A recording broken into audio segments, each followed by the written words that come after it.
안녕하세요. 네, 지난번 영상에서 오십견과 회전근개 파열에 대해서 알아봤는데 좀 더 자세한 설명을 듣고자 이번 영상을 준비했습니다. 오십견, 어깨 충돌 증후군, 회전근개 파열, 이 정확한 차이가 뭘까요? 가장 흔한 어깨 충돌 증후군은 어깨는 견봉이라고 하는 지붕과 어깨뼈 사이에 견봉하 공간이라는 부분이 있어요. 근데 거기에 어깨를 들어올리는 근육과 점액낭이라는 물주머니가 있는데 그것들이 눌리면서 생기는 거예요. 어깨 충돌 증후군 말 그대로예요. 어깨에서 충돌이 자꾸 되는 증후군이에요. 그래서 팔꿈치가 어깨보다 위로 올라가는 자세를 하면 여기서 눌리는 거예요. 그렇게 눌리는 거를 자꾸 반복하다 보면 우리 옷을 오래 입으면 어떻게 되죠? 옷이 해지죠. 마찬가지로 회전근개라는 근육도 찢어지게 됩니다. 퇴행성으로 많이 닳아서. 그렇게 된 게 회전근개 파열이라는 거예요. 지금까지 말씀드렸던 질환들은 관절 밖에서 이루어지는 거고요. 우리가 흔히 말하는 오십견, 어디 아프면 오십견이라고 하는 거는 관절강 내에서의 문제입니다. 관절을 싸는 막이 있는데 이 막 자체가 매우 두꺼워지고 그 주변 조직과 들러붙은 거죠. 그래서 관절 운동 자체에 문제가 생겨서 각도가 줄어드는 것을 유착성 관절낭염이라고 합니다. 어깨 충돌 증후군에서 힘줄에 있는 염증을 치료하지 않고 방치하게 되는 경우에 이 염증이 관절막에 퍼지게 될 수가 있습니다. 관절막에 염증이 퍼지면 관절막 주변이 유착이 되면서 이게 유착성 관절낭염, 즉 오십견으로 발전할 수가 있는 거죠. 일단은 첫 증상이 통증이 같이 동반되기 때문에 통증이 있거나 어깨 올리는 운동이 제한이 있을 때는 이 병은 의심을 하는 게 좋습니다. 이제 오십견 자체가 관절막이 굳는 거잖아요. 옷 입을 때 이렇게 뒤로 제끼는 것부터 시작이 되거든요.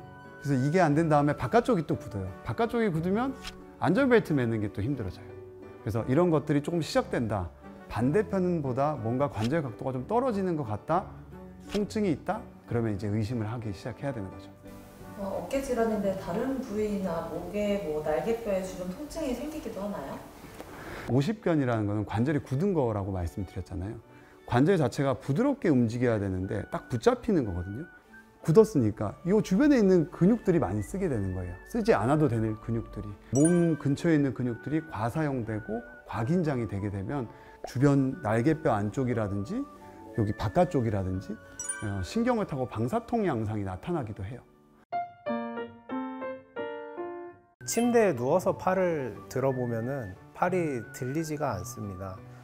가끔 가다가 이제 환자분들께 환자분 오십견입니다라고 말씀드리면 나 어깨 올라가는데 하면서 이 견갑골을 열어가지고 팔을 드는 경우가 있거든요. 근데 그거는 실제로 어깨가 들리는 게 아니고 침대에 누운 상태에서 팔을 들어보면은 견갑골이 고정이 되기 때문에 팔이 들리지가 않는 거를 확인할 수가 있습니다.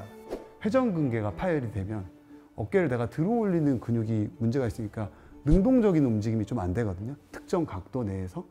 근데 유착성 관절낭염이라는 거는 굳어버린 거기 때문에 남들이 올리려고 해도 안 들어져요. 관절각 내에 소염제를 넣어서 말랑말랑하게 해주고 열심히 스트레칭을 시키는 거죠. 도수치료를 통해서 좋아지는 사람들도 많아요. 부드럽게 말랑말랑하게 한 상태에서 도수치료사가 수동적으로 관절막을 열어주는 거죠. 저희가 주사치료를 하는 거는 관절 내에서만 치료가 들어가지만 도수치료사는 관절 주변에 있는 근육까지 전체적으로 풀어주기 때문에 실제로 도수치료가 효과가 제일 좋은 질환이기도 해요. 이 유착성 관절막염이 심하지 않은 경우에는 이렇게 주사치료와 운동치료, 도수치료를 병행하면 치료를 할 수가 있습니다. 근데 관절막의 염증이 오래된 상태라면은 관절의 가동 범위도 많이 제한돼 있고 관절막 자체가 많이 두꺼워진 상태로 유착이 돼 버립니다.